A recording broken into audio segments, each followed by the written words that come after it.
Thank you, colleagues. We're going to move on to our next item of business, which is topical questions. And our first question is from Daniel Johnson. To ask the Scottish Government how the effectiveness of the rollout of the COVID-19 vaccine in Scotland compares with the rest of the UK. Cabinet Secretary Jean Freeman. By 8:30 a.m. today, 610,778 people have received the first dose of the COVID-19 vaccine since the 8th of December. Yesterday, 34,881 doses were administered in Scotland, a 55% increase on the previous Monday. The JCVI was clear that to be as effective in preventing mortality from COVID-19, the initial focus must be on older care home residents. In Scotland, 98% of older care home residents have had their first dose. Northern Ireland are reporting a similar proportion, and up to yesterday, almost 76% of older care home residents in Wales have had their first dose. England have reported that they have offered doses to all care homes, but there is no publicly available information on the proportion actually administered. The rationale for prioritising delivery in the way we have is clear. Age is the greatest risk factor, and the COVID-19 Actuarial Response Group has reported their estimates that 20 older care home residents would have to be vaccinated in order to prevent one death from COVID-19. That figure increases significantly as you go down the ages. The purpose here is to prevent death and serious illness as far as possible, and so our prioritisation for the JCVI group is the right approach to take. Daniel Johnson. Thank the Cabinet Secretary for her answer. There has never been a policy intervention as universal in its delivery, nor so profound in its importance as the COVID vaccination rollout. As a consequence, what people want and they deserve is straightforward answers to the plain facts. They do not want SNP ministers and Conservative ministers in Scotland and England pointing the finger at one another, nor dancing on the head of statistical definitions. The plain fact is that Scotland has vaccinated 12.7% of our population compared to 14.8% in Northern Ireland, 16.1% in Wales and 17.8% in England. Scotland has the lowest vaccination rate across the devolved nations and indeed the English regions. The Scottish Secretary has also claimed that 500,000 vaccinations remain in storage and have not been called down by the Scottish Government. What we do not want is vaccine nationalism or flag waving, but the simple answer to the simple question, which is this: why are we behind? What is being done to catch up? And are we vaccinating enough people each day? Cabinet Secretary.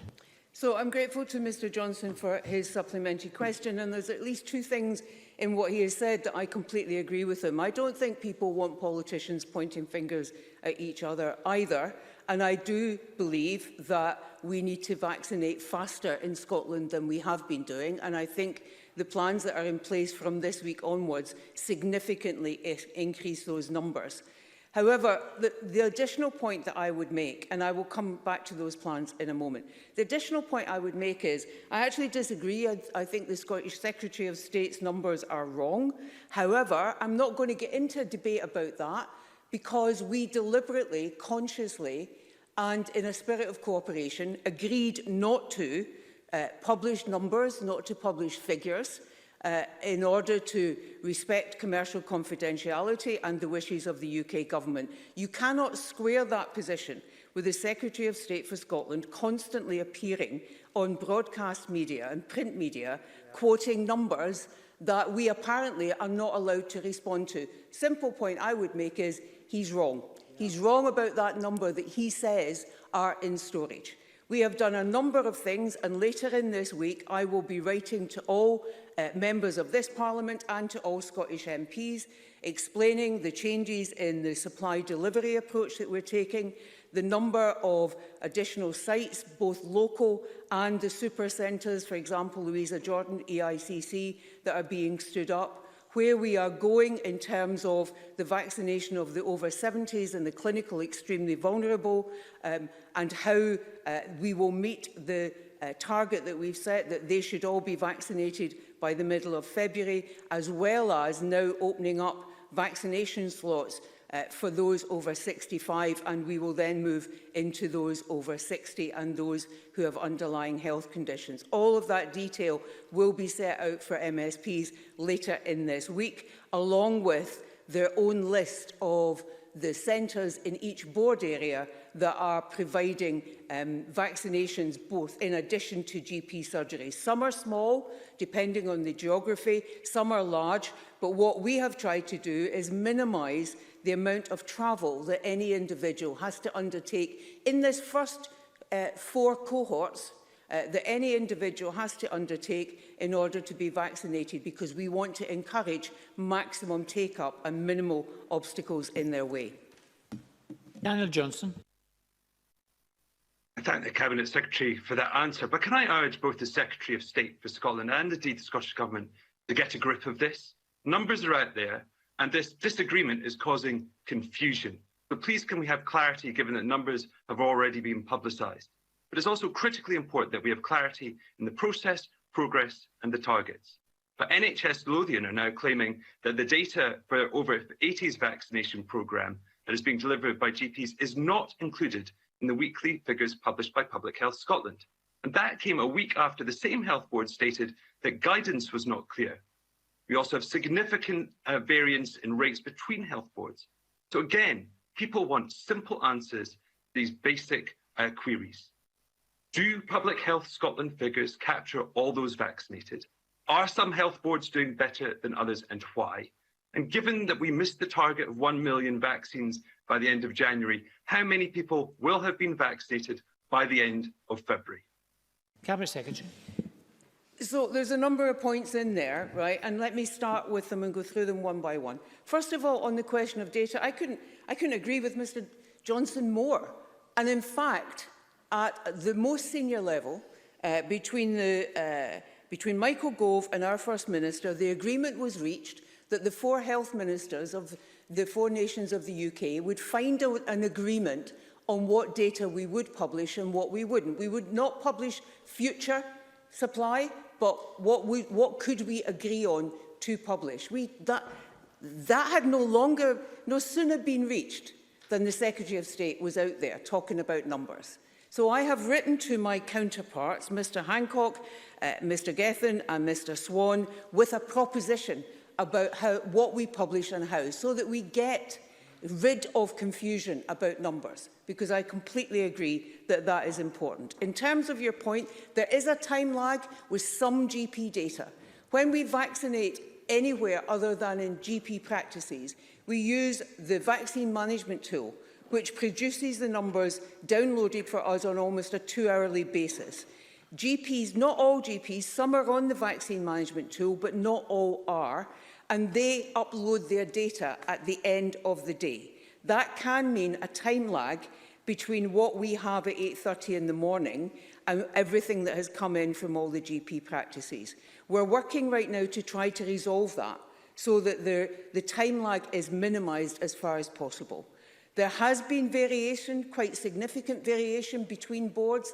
That is reducing as we sit with each board, looking at their plans, their numbers, and identifying where the variation is unacceptable and that we need them to do more. So, for example, NHS Ayrshire and Arran were planning clinics to do cohorts 3 and 4 too late in the month.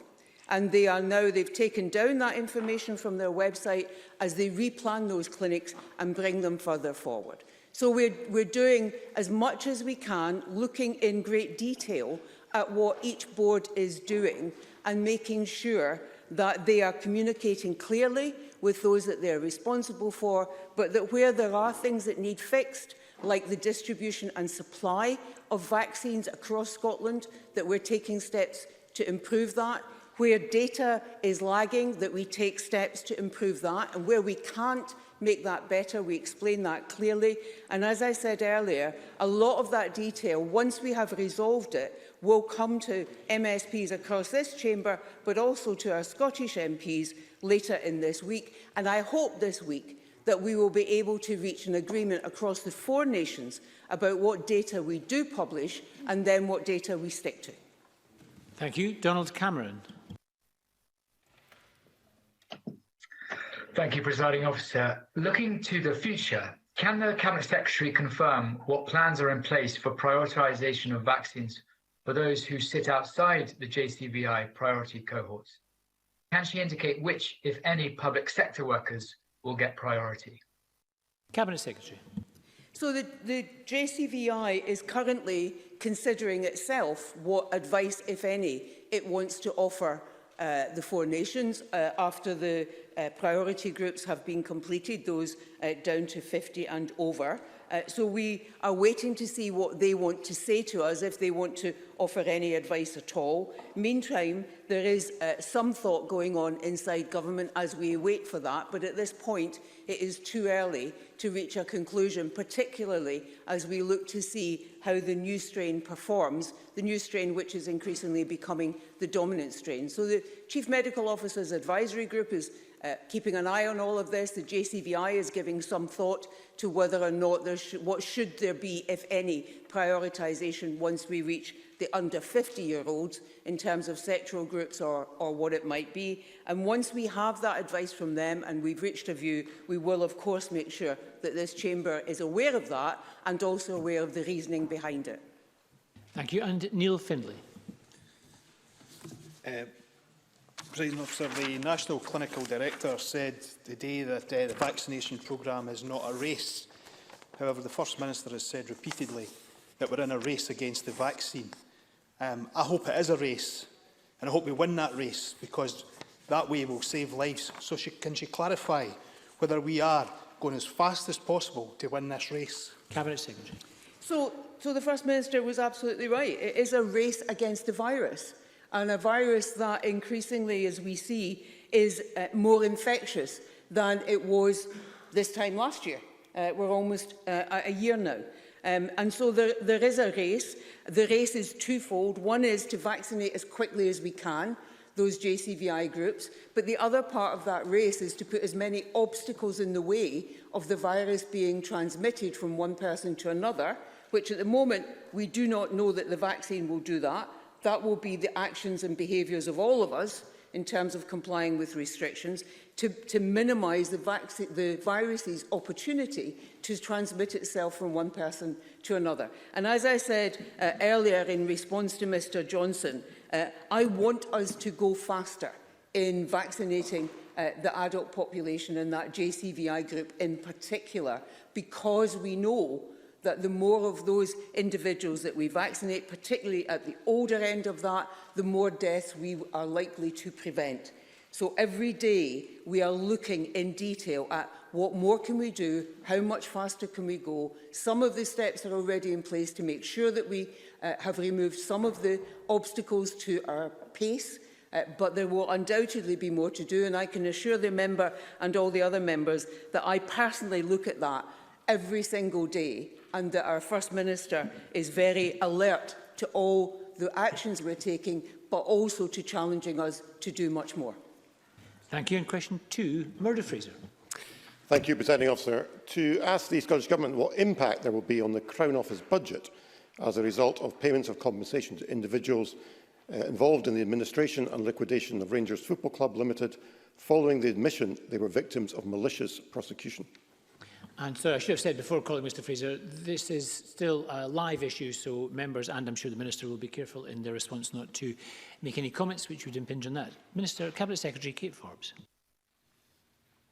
Presiding Officer, and that's why I'm answering the member's question as Cabinet Secretary for Finance, because his question specifically asks about budget and any legal element of a specific case is rightly for the Lord Advocate. Last week, I outlined the budget for 2021-22, including the Crown Office and Procurator Fiscal Service budget. It is now for the Justice Committee to scrutinise the COPFS budget.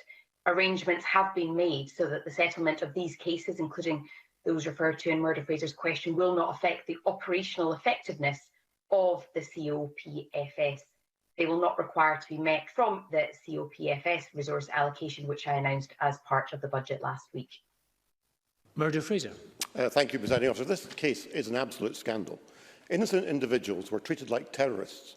They were arrested, taken from their homes, held in police custody, risked imprisonment and financial ruin when they had committed no crimes, and there was no evidence of any significance against them, as a consequence of what the Lord Advocate has now admitted were prosecutions motivated by malice. This is what we might see in Putin's Russia, not in 21st century Scotland.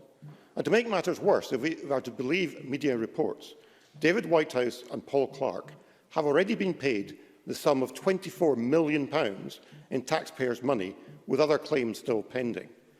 At a time when businesses and individuals are crying out for more COVID support, that is simply outrageous. So can I ask the Cabinet Secretary if you can confirm that these payments have in fact been made? Cabinet Secretary.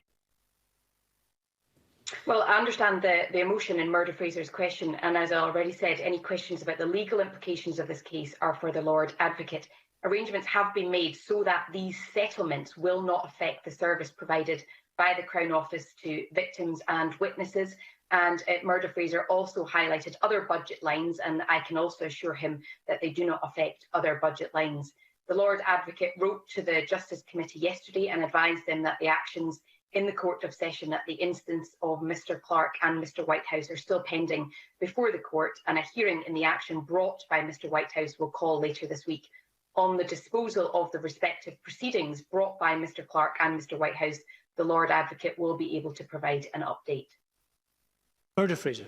I thank the Cabinet Secretary for that answer, though she did not respond to my actual question. And while it is indeed the case this matter is still before the courts, it is a very minor procedural matter that still needs to be disposed of, and I think the taxpayers are entitled to know whether £24 million of our money has been paid to these individuals, as I understand it, with a tax indemnity which could substantially increase the sums paid. But these are very serious issues here to be addressed. It is essential that there is public confidence in the justice system and in the prosecution system when we see catastrophic failures which could amount to corruption. Does the Scottish Government now accept the only way to get the answers here is to have a full, independent, judge-led public inquiry? Cabinet Secretary. Well, what I can say is that, subject to the agreement of the Parliamentary Bureau, the Lord Advocate intends to make a statement to the Scottish Parliament in this respect at the earliest opportunity, and I'm sure Murdo Fraser will have the opportunity to put further questions at that point. Thank you very much, colleagues. And on that note, we're going to end